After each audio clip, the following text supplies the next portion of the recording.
দুপুরের খাওয়ার পর একটু বিশ্রাম নিতে বসেছিলাম। তার আগে ডিউটিতে গিয়েছিলাম।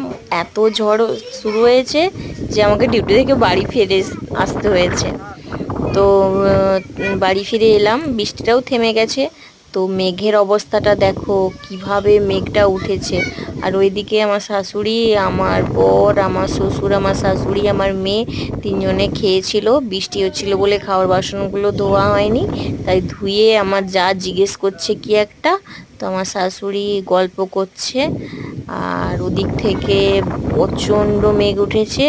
দেখো বন্ধুরা, রেমাল আসার আগে তার কিছু ভিডিও তোমাদের সঙ্গে শেয়ার করলাম।